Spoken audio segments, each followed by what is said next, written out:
कर्म चार प्रकार के होते हैं। एक कर्म जिनसे यहां भी सुख मिले और परलोक में सुख मिले, जैसे हम यहां किसी भूखे को भोजन पवा देते हैं तो हमारी संपत्ति भी बढ़ेगी और परलोक में इसके पुण्य का बड़ा लाभ प्राप्त होगा। या हम ऐसी कुछ अपने धन से व्यवस्था करते हैं जिससे भजन करने वाले संतों को सुख मिले, जो सतमार्ग में चल रहे हैं उनकी वास की व्यवस्था, वस्त्र की व्यवस्था, भोजन की व्यवस्था, यहां भी तुम्हारे ऐश्वर्य बढ़ेगा और परलोक में भी भगवत कृपा प्राप्त होगी।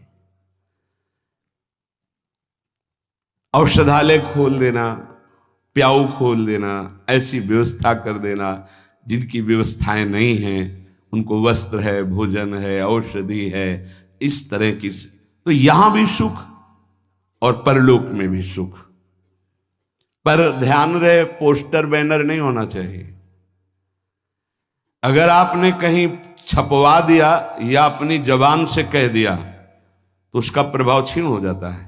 तो ये ध्यान रखो, जिनमें यहां भी सुख मिले और परलोक में सुख मिले उसे सत्कर्म कहते हैं। सत्कर्म गुप्त होना चाहिए, पर अभिमान गुप्त होने नहीं देगा, पक्का। वो चाहे दीवाल से कहेगा जरूर। ये अंदर देख लेना, फूलन आएगी, कहना कुछ तो ऐसा कि बाद में संत पाएंगे, पहले ही परिक्रमा मार्ग में बोर्ड लग जाता है, आज यहाँ 100 संत सेवा और अमुक जिले के अमुक अमुक अमुक ऐसे। तब ये लगता है कि कैसे तुम नादान बच्चे हो, तुम्हें इतना बड़ा सौभाग्य सुकृत का मिला था, इतना महान सत्कर्म हो, तुमने सब मिटिया मेट कर दिया। ये कर्म तभी परलोक में आपको मिलेगा जब यहां आप गुप्त रखें। दूसरा मतलब पहला है जो इस लोक और परलोक दोनों में सुख प्रदान करे, वो ऐसे धार्मिक सत्कर्म। दैन्यता की मूर्ति, साधुता अपने आप आ जाएगी जब आप ऐसा समर्पण करेंगे। कितने ऐसे, एक नहीं कितने ऐसे जिनको ये है नहीं कि हमारी जानकारी कोई, कि हम कुछ सेवा करते हैं। अहम को पुष्टता चाहिए। इस लोक परलोक में यदि अपने कर्म का जो सुकृत है तो भगवान से प्रार्थना करो कि कोई न जान पावे, ऐसा कार्य करो, तो वो आपको इस लोक और परलोक दोनों में उन्नति प्रदान करेगा। दूसरा, जिनमें यहां भी दुख और परलोक में भी दुख। पहला है यहां भी सुख और परलोक में सुख। दूसरा है यहां भी दुख और परलोक में दुख। परिस्त्री गमन, जो दूसरे माताओं के साथ, बहनों के साथ व्यभिचार करते हैं, यहां भी दुख और परलोक में दुर्गति। अगर गृहस्थ हो तो एक पत्नी जो आपने पाणी ग्रहण किया है, बस। दूसरा मदिरापान, मद्यपान, यहां भी दुख, परलोक में दुर्गति। द्वैत कीड़ा, जुआ, यहां भी दुख, परलोक में दुर्गति। हिंसा, मांस खाना, यहां भी दुर्गति और परलोक में भी दुर्गति। देख लेना, खूब मांस खा लो, फिर तुम्हारा मांस जब अंतिम समय सड़ेगा ना और तुम्हारी जब दुर्गति होगी तब तुम्हें पता चलेगा। अभी तो खा लो, अभी तो तुम बातें बना लो, समय आएगा तब तुम्हें ऐसा जलाएगा। कभी कभी ऐसा लगता है कि ये मानव देह केवल संत कृपा से ही लाभ ले सकता, अन्यथा नहीं ले सकता। ये कोई पक्षपात की बात नहीं। जिनको संत समागम नहीं मिला है, पूरा पशुवत जीवन व्यतीत हो रहा है, पशुवत जीवन। बस इतना लक्ष्य है, कितना भोग भोग लें, कितना विषयों का सेवन कर ले, बस इतना ही उनका लक्ष्य है। वो चाहे पैसे के बल से, वृद्धावस्था पैसे के बल से, वही विलासिता, वही भोग, सोच नहीं रहे कि किस लिए आया था, क्या करना। यहां भी दुख और वहां भी दुख। जो दूसरों को दुख देता है, हिंसा करता है, व्यभिचार करता है, मांस खाता है, यहां भी दुख और परलोक में भी दुख। तीसरा, यहां सुख, परलोक में दुख। जो कर्जा ले लिया, वापस नहीं किया। कई तरह के ऐसे दूसरों को लूटने वाले, दूसरों के नाना प्रकार से सुख चुराने वाले जो लोग हैं, वो यहां सुख का अनुभव करने के लिए करते हैं। अपहरण कर लिया, ऐसा कर लिया, चोरी कर लिया, ऐसा। इसके बाद का परिणाम परलोक में तो भयानक दुख मिलेगा, और सबसे बड़ा दंड होता है, मन जलता रहता है। कोई भी अधर्म करने वाला मन कभी प्रसन्न नहीं रह सकता, निर्भय नहीं रह सकता। वहीं संत निर्भय रह रहे, और वो भयभीत है, प्रतिपल अस्त्र बांधे हुए। जो यहां भोग प्रधान जीवन है, दूसरे का सुख छीनता रहता, छल कपट, बहुत कपटी स्वभाव होता है लोगों का। कोई बिरला ऐसा होता है जो भजन के साधना के बल से कपट को मिटा करके सरल स्वभाव न मन को टिलाई। नहीं तो सांप जैसी टेढ़ी चाल होती, सामने कुछ और, पीछे कुछ और, बोल कुछ और रहा है, कर कुछ और रहा है, सोच कुछ और रहा है। ऐसे लोग यहां सुखी दिखाई देते हैं। लोगों के प्रश्न भी रहते हैं, झूठ, कपट, छल, हिंसा, चोरी, ऐसे लोग यहां सुखी दिखाई देते हैं बड़ा, लेकिन परिणाम उनका बड़ा भयंकर होता है। महान दुख को प्राप्त होते हैं। पहला है यहां सुख वहां सुख, सत्कर्म। दूसरा है यहां भी दुख वहां भी दुख, असत्कर्म। तीसरा है भोग कर्म, दूसरों का धन छीनना, भोगों में मगन रहना। यहां तुम्हें सुखी दिखाई देंगे, बड़ा परिणाम एकदम विध्वंसक होगा, मिट्टी में मिल जाने वाला, कुछ नहीं बचेगा, सर्वनाश हो जाएगा। इसको आप आंख खोलकर देख लो, संसार में रहते हो, समाचार आदि के द्वारा संसार के द्वारा, जिनकी झूमती थी मिट्टी में मिल गए। अधर्माचरण करने वाला कभी सफल नहीं हो सकता। झूमती थी, अभी से लेकर इतिहास साक्षी है। जिस लोक में भुजा ठोक देता था, लोकपाल भयभीत हो जाते थे, मिट्टी में मिल गया। ऐसे ही है अधर्माचरण, चोरी, हिंसा, बल विक्रम के द्वारा दूसरे की संपत्ति को छीनकर भोगो, ये बहुत देखा है, नष्ट हो जाते हैं। समय आने पर विध्वंस, और परलोक में तो दुर्गति ही होती है।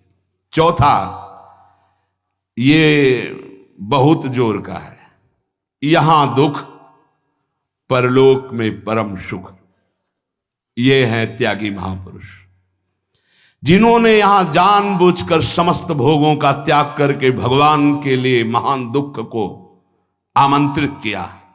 गर्मी, सर्दी, बरसात, निंदा, अपमान, काम, क्रोध, लोभ, मोह, मद, मत्सर, सबको सह रहे हैं। राधा राधा राधा राधा राधा, ये परम पद में आरूढ़ होंगे। तपस्वी, नाम जापक, व्रत उपवास, योगाभ्यास, साधना, इनके द्वारा पूरे जीवन कष्ट सहते रहते हैं, और जगत मंगल और परम पद की प्राप्ति। ये 4 प्रकार के कर्म होते हैं, जिनमें यहां सुख वहां सुख, वो दान पुण्य सत्कर्मादि, जिनमें यहां दुख और परलोक में दुख, पापाचरण, एक शब्द में बोल सकते हैं पापाचरण। तीसरा भोगाचरण, जिसमें यहां सुखी दिखाई दे रहे लेकिन परलोक में इनकी दुर्गति होगी। दुखिया को न सताइए, दुखिया देगा रोए, और जब दुखिया के मुखिया सुने तो तेरी गति का होए। किसी को कमजोर समझकर आप फंसा दिए या कष्ट दे दिए या मार दिए, और आप पदवी पे पहुंच गए, तो परम पदवी वाला जब दृष्टि डालेगा तो तुम्हारी धज्जियां उड़ जाएंगी। ये बहुत होश में, जो शब्द दूसरे के हृदय में चोट पहुंचाकर परम पद में पहुंचा दे, वही साधु के शब्द होते हैं। उठो, जागो, भूल मत करो। अगर यहां तुम सुखी होने के लिए अधर्माचरण से धन ले लेते हो, चाहे जो हो, तो परिणाम में तुम्हें बड़ा भयंकर दुख भोगना पड़ेगा।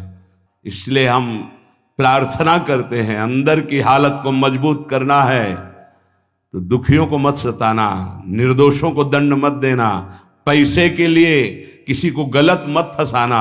नहीं, चाहे जितना बड़ा अधिकार आपको मिला हो, वो अधिकार भी एक समय का है, इसके बाद नहीं। फिर तुम्हें जो कर्म का दंड मिलेगा वो भोगना पड़ेगा। त्रिभुवनपति अधिकार प्राप्त है महाराज नहुस को, भूल गए अपने कर्तव्य को और पदाभिमान में गलत आचरण में कदम रख दिया तो अजगर की योनि प्राप्त हुई, भ्रष्ट हो गए देवराज इंद्र पद से। कोई भी पद अगर आप गलत आचरण करोगे तो समय पर जब दंड देगा, पद भी छिन जाएगा, सुख भी छिन जाएगा, परिणाम महान हानिकारक दुख कारक होगा। उपासक यदि बहुत जल्दी पवित्र और शुद्ध साधना में समर्पित होना चाहता है तो शरीर और प्राण इन दोनों को भगवान के चरणों में समर्पित कर दे। हमारी अब जिम्मेवारी खत्म, समर्पित। तो समर्पण भी हमें नहीं आता ना, कैसे समर्पित करें। इसीलिए गुरु रूप में भगवान पधारते हैं। गुरुदेव जैसी आज्ञा करें वैसे शरीर के आचरण हमारे हों, और गुरुदेव जो हमें नाम मंत्र दे वही हमारी श्वास में चले, तो दोनों समर्पित हो गए, शरीर और प्राण। जब कोई शरीर और प्राण भगवान को अर्पित कर देता है उसे आत्मनिवेदन भक्ति कहते हैं, और आत्मनिवेदन भक्तिवान ही परम पद को प्राप्त होता है, परम रस को प्राप्त होता है। पाई रस भक्ति गूढ़ जुग जुग जग दुर्लभ भव इंद्रादि विधिम। ये रस भक्ति तभी प्रकट होती है जब शरीर और प्राण अपने आराध्य देव को समर्पित हो जाते हैं। उपासक जैसे भगवान सच्चिदानंद में है, ऐसे उपासक का भी सच्चिदानंद में स्वरूप होता है। एक बार सत्संग में कहा था कि भगवान नारायण भी तुम बन सकते हो, तो किसी ने कहा था मनुष्य नारायण कैसे बन सकता है। देखो सीढ़ी है, नारायण नर बन सकते हैं ना, तो सीढ़ी बन गई, उतर गए ना, उसी सीढ़ी में चढ़ जाओ तो नर नारायण बन जाएगा। कैसे प्रमाण? गीध देह तजी धरि हरि रूपा। जब परम सत्कार्य बन गया सियाजू की रक्षा का, तो गीध ने शरीर छोड़ा और हरि रूप धारण करके हरिधाम को गया, नारायण रूप धारण करके। जब अजामिल का शरीर छूटा तो चतुर्भुज नारायण रूप होकर भगवान के धाम। जब धुंधकारी का प्रेत योनि छूटी तो चतुर्भुज भगवान के पार्षद लेने आए थे, चतुर्भुज रूप पार्षद रूप हरि रूप धारण करके भगवान के धाम को चला गया। केवल श्री लांछन चिन्ह लक्ष्मी जी का, वो भर पार्षदों को नहीं होता, नहीं, पूरे जैसे हरि वैसे ही हरि के पार्षद होते हैं।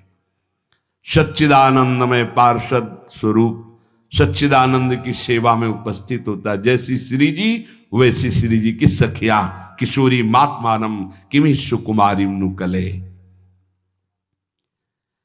उपासक अपनी उपासना को चुरा के रखे, नहीं तो कोई चुरा लेगा। हम जो साधना करते हैं किसी को पता नहीं होना चाहिए।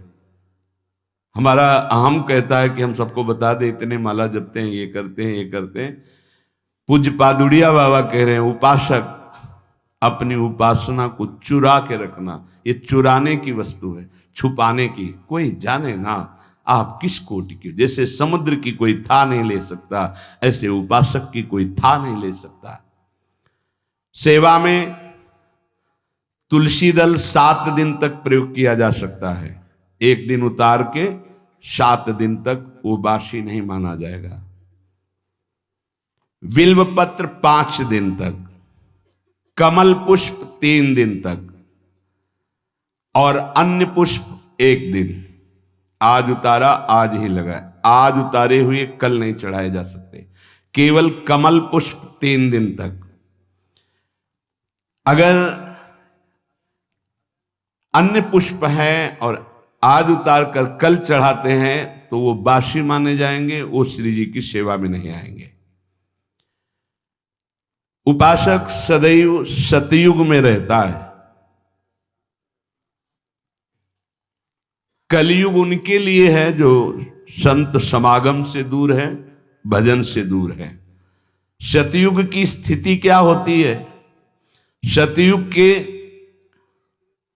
वासी जो उपासक है उनमें हर समय विचार में पवित्रता होती है, मंत्र जाप में तन्मयता होती है, नाम जाप में तन्मयता होती है, आराध्य देव के ध्यान में मगन रहते हैं और वो निरंतर परोपकार, भगवत सेवा, समाज सेवा, वो सतयुग में ही रहते हैं। अगर ये बात है तो सतयुग में ही हो। जो नाना प्रकार की कलह का चिंतन करता रहता है, कपटी है, झूठ बोलता है, ज्यादा नींद लेता है, हर समय आलस्य है, हिंसा है, विषाद है, शोक है, मोह है, भय है, विषयों की भूख है, भोगों की आसुरी प्रवृत्ति है, वो कोई भी हो, कलयुगी है, कलयुग में है। जो जप परायण है, ध्यान परायण है, साधन परायण है, सेवा परायण है, वो सतयुग में वास करता है। हर समय सतयुग, कहां कलयुग है? सत्संग हो रहा, नाम वाणी, नाम कीर्तन, प्रियालाल की सेवा दर्शन, सेवा में हर हमारे पास समय कहां है कलयुग के लिए? कलयुग जो बुलावा देते हैं उनके पास जाता है, अपने पास समय कहां है कलयुग के लिए? झूठ, कपट, तंद्रा, निद्रा, हिंसा, विषाद, व्यसन, व्यभिचार, मोह, भोगों की प्रबलता, आसुरी प्रवृत्ति, ये कलयुग है। अगर चित्त में इन सब का राज्य तो कलयुग। उपासक सदैव सतयुग में रहता है, सदैव। देख लो, उपासक सदैव सतयुग में रहता, कलयुग में नहीं। ये अगर लक्षण है तो कलयुग है, नहीं तो कोई कलयुग नहीं। कहां कलयुग है? हाँ, कलयुग का स्थान बताया गया, शराब पीना, व्यभिचार करना, मांस खाना, जुआ खेलना, चोरी करना, तो उसी में आ जाता है झूठ, कपट, तंद्रा, निंद्रा, हिंसा, विषाद, शोक, मोह, भय, भोगों की प्रबलता, राक्षसी प्रवृत्ति, ये कलयुग का स्वरूप है। उपासक विषयी भक्त से बच के रहे। यहां विषयी पुरुष नहीं कहा, ये न्यायाधीश के बच्चे पूरे आजीवन यही साथ रहे। विषयी पुरुष से तो हम समझते हैं कि विषयी पुरुष है, पर यहां कह रहे हैं विषयी भक्त से बच के रहे। भक्ति का बाना है और विषय सेवन का अंदर से स्वाद है, तो हम बाना भेष से, हम उद्देश्य से संत मानते हैं। उद्देश्य तुम्हारा भगवत प्राप्ति भजन है तो हमारे मित्र हो, और उद्देश्य नहीं है तो बच के रहना। यहां कह रहे हैं उपासक विषयी भक्त से बच के रहे, क्योंकि हमारी श्रद्धा होगी कि भगत है और विषयी है तो संसार का राग प्रकट हो जाएगा, जो राग हमारे भजन मार्ग में बहुत बाधा पैदा करेगा। क्योंकि ये राग और द्वेष सतमार्ग के लुटेरे हैं, श्री भगवान गीता जी में कह रहे हैं। जो भक्त विषयी है हमें उसका संग नहीं करना। क्यों? क्योंकि उसके संग से विषयों का राग प्रकट हो जाएगा। राग और द्वेष, भगवान कह रहे इंद्रियस्य इंद्रियस्यार्थे राग द्वेषौ व्यवस्थितौ तयोर्नवशमागच्छेतौ ह्रस्य परिपंथिनौ। हे अर्जुन, इंद्री के प्रत्येक विषय में राग और द्वेष ये छुपे रहते हैं। अनुकूलता, प्रतिकूलता। उपासक को ना अनुकूलता में न प्रतिकूलता में, अर्थात न राग में न द्वेष में, दोनों में नहीं फंसना, क्योंकि ये दोनों इस मार्ग के लुटेरे हैं, खाली कर देते हैं, लूट लेते हैं। श्रोत्रेंद्रिय, त्वचा इंद्रिय, नेत्र इंद्रिय, रसेंद्रिय, घ्राणेन्द्रिय, इसके विषय हैं शब्द, स्पर्श, रूप, रस, गंध। पूरी सृष्टि के भोग इसी में आ जाते हैं। इसमें कुछ में साधक का राग रहता है और कुछ में द्वेष रहता है। राग अनुकूलता, द्वेष प्रतिकूलता। जब तक अनुकूलता प्रतिकूलता